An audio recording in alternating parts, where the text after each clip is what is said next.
Welcome, everybody, attendees. Just want to go over a few quick things quickly. Bit of a shame that there's not a few more faces here to see some of this, because some of these things are pretty important. So I'm trusting you guys to help relay this information as much as possible and make sure the rest of the team can absorb a few adjustments, tweaks and changes we're making here. Thanks for closing the door, Addy. So some of the stuff's pretty important. We need to fine tune some shit. We're a little bit loose on a couple of things. So I'll go over some of this stuff first and then we'll talk a little bit about figures after. Now, number one, web order processing. Addy asked me the other day a little bit about the web order processing. There is a web order process document on the staff resources page of the website. So use that. It's a step-by-step instruction to remind you every little step of the way. Now, Addy's fine with all of that. The reason he particularly asked was a little bit about assembly of some of the items, which ones need to be made, which ones don't need to be made. I'm trying to do our damnedest to pre-make as much stuff as possible. We've got the ISOs pre-attached to all the high-lows now. We've made a heap of UF1 cables. We're way ahead on those. We've got a heap of the Hilux rear speaker activation cables pre-made. We can't pre-make many of the microamps because there's just no stock. We need the microamps in stock before we can pre-make the harnesses for them. And we don't know which ones are going to be available, so we can't pre-make harnesses with other parts because I don't know whether the Sonys are going to be available or the Kenwoods. Looks like the Kenwoods are now dried up and there's maybe a JVC equivalent coming. And this is going to be the state for the next couple of months. So focus on selling the focal microamps because they're the only ones in stock and no building needs to be done for them.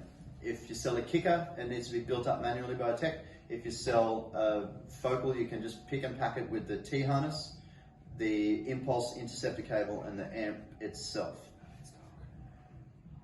We've got heaps of stock, because the order's coming. So you can always check that. So if you're ever wondering about stock, if we're out of stock on something, then check the order list, to type the same part number in the order list to see when the order was placed and when we'll be getting some, and then you can get a bit of, if I placed the order a week ago, you'll know that any minute now you'll have stock. Unless I put something on the group chat saying, oh, I placed this order, and they've got back to me saying, we won't have any for 3 months, which I always do. I try and communicate. As soon as I hear some news about stock availability, I usually throw it up on the inventory chat so you guys are aware of what's going on.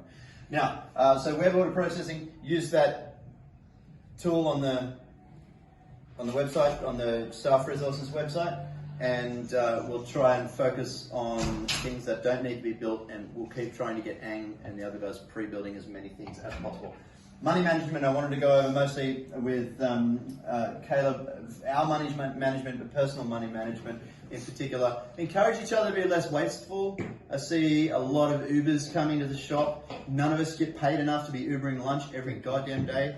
So, you know, be a little bit more sensible. Pack your damn lunch. Walk 20 meters down to Subway and get a wrap for $6.50 instead of ordering one for $15.50, you know? And look out for yourself. Call each other out on it and try and be like, oh, mate, rather than Ubering something from Hungry Jack's, how about we all get Subway or something? Try and help each other out.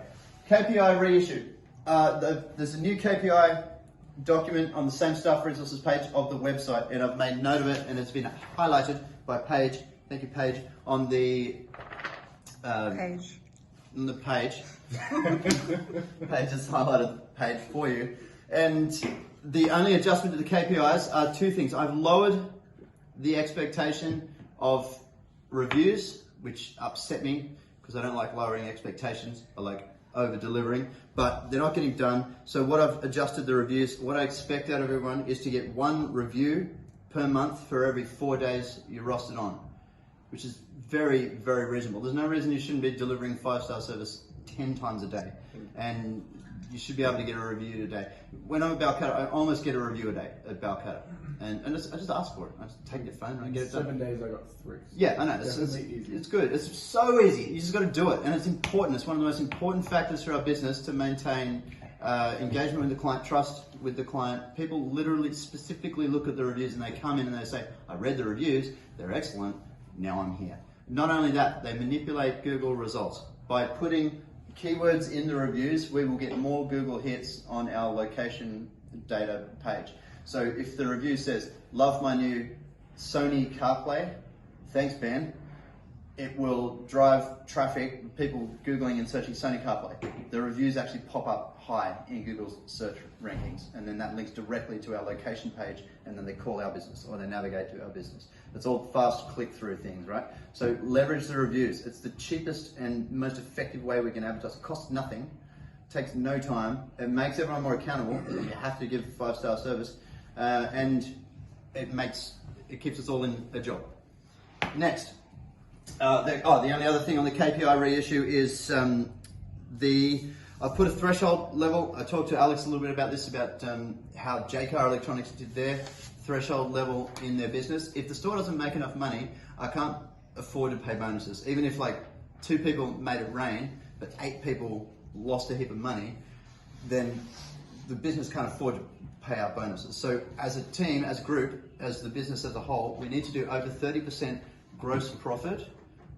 That's the line I'm drawing. If we do under 30% gross profit, I'll modify the bonuses and I'll give people merits or something in a different way, but we won't pay the core bonus.